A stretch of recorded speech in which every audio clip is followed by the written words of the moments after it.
কুমিল্লায় শনিবার বিকেলে প্রেস ক্লাবের সামনে দলের নেতা ও স্থানীয় জনগণ রেজাউল করিমের গ্রেফতারের প্রতিবাদে মানববন্ধন করেন। তারা জানান, রেজাউল করিম দেবিদ্বারে অবৈধভাবে মাটি কাটার বিরোধিতায় প্রতিবাদ করায় এই মামলা তৈরি করা হয়েছে।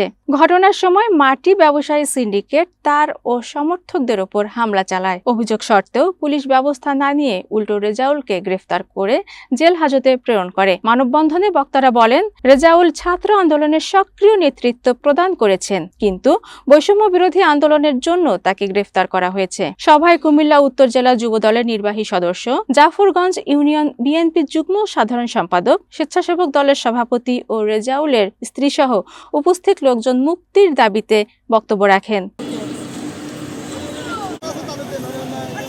2013 সালে হরতালের সময়ে আমরা একসাথে আন্দোলনরত অবস্থায় আমি 2013 সাল থেকে 2026 সাল পর্যন্ত প্রত্যেকটা আন্দোলনের ছবি, প্রত্যেকটা আন্দোলনের রেজাউল ভাইয়ের অংশগ্রহণের ছবি আপনাদের সামনে তুলে ধরেছি। যদি যারা আওয়ামী লীগ বলে ওনাকে মামলাটা দিয়েছে, তারা ওনার পুরো একটা ছবি কারোর সাথে দেখাইতে পারে, আমরা মনে করবো ওনারটা সত্য। আমরা যে ডকুমেন্ট 13 সাল থেকে 26 সাল পর্যন্ত দিয়েছি, এর এগেইনস্টে তারা একটা ডকুমেন্ট দেখা, ওনাকে কোন ডকুমেন্টসের বলে তারা বৈষম্য বিরোধী আন্দোলনের মামলায় চালান করলো। উনি স্বেচ্ছাসেবক দলের সেক্রেটারি জাফরগঞ্জ ইউনিয়নের।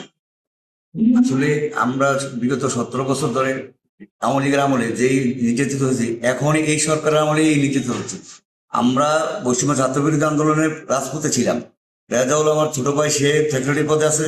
সে তাকে হয়রানিমূলক ভাবে ষড়যন্ত্র করে একটা মামলা, বৈষম্য বিরোধী মামলাতে ঢুকে দিচ্ছে। এটার জন্য আমি তীব্র নিন্দা জানাচ্ছি।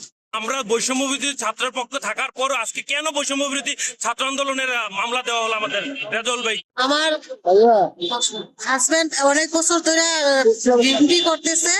এখন আমার হাজবেন্ডকে দুর্নীতিবাজে মামলায় ঢুকাই দেওয়া হয়েছে। আমি তো আমার হাজবেন্ডের মুক্তি চাই।